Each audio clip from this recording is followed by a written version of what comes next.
On October 6, 1926, Babe Ruth of the New York Yankees hits a record 3 home runs in one World Series game.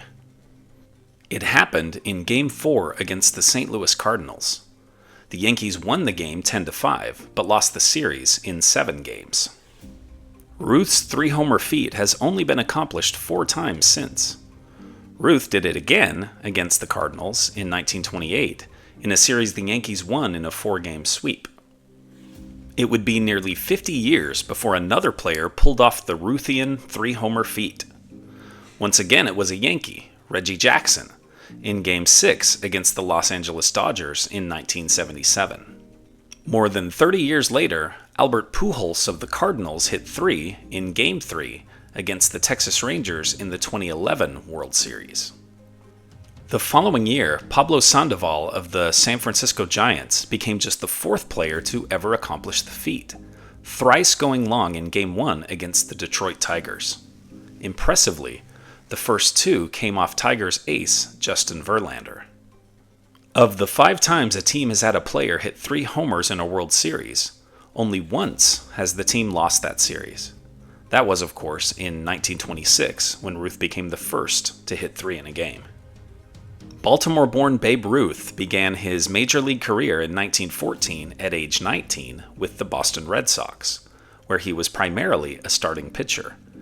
And he was a good one, finishing his second full season in 1916 with 23 wins, 170 strikeouts, and a 1.75 ERA. In 1918, Ruth played in 95 games but pitched in just 20 of them, as his bat was becoming much more valuable than his arm.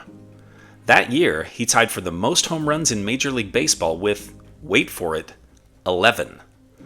That's right, 11 home runs were enough to lead both leagues.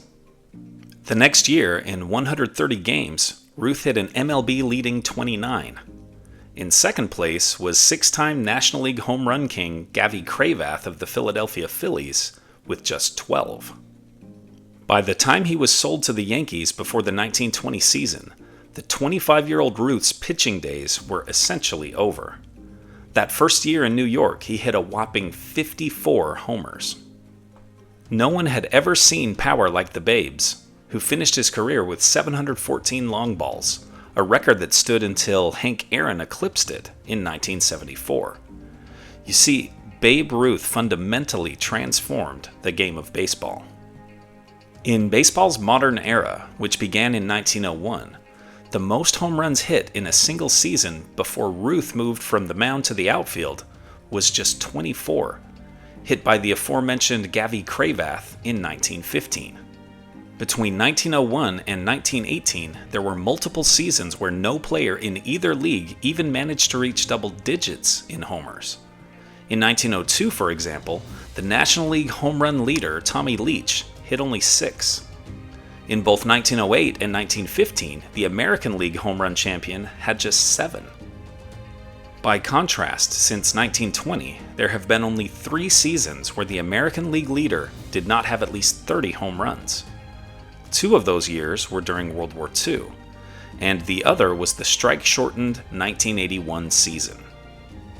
In 2025, 4 players hit over 50 homers, with Cal Raleigh of the Seattle Mariners belting 60.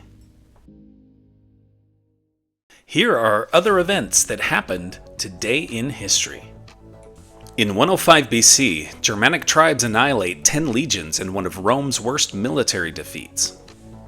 In 1866, near Seymour, Indiana, the Reno Gang pulls off the first train robbery in U.S. history. In 1908, Austria-Hungary annexes the former Ottoman provinces of Bosnia and Herzegovina. In 1973, the Yom Kippur War begins with a surprise attack by Egyptian and Syrian forces against Israel.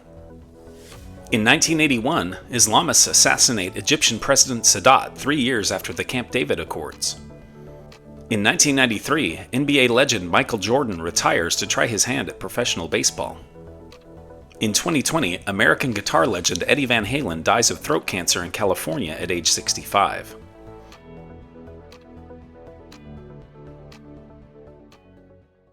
And now it's time for our Today in History quiz. When did Ford's Model T debut?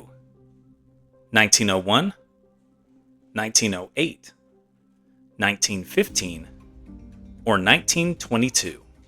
Think you know the answer? Drop your guesses in the comments below. Find out if you're right next time on Today in History. You made it through Today in History. Nice work. Now treat yourself. Click the video on the right for what happened yesterday in history. Still can't get enough? The link on the left's got the whole playlist buffet. Want to make history a daily habit? Click my face in the middle to subscribe.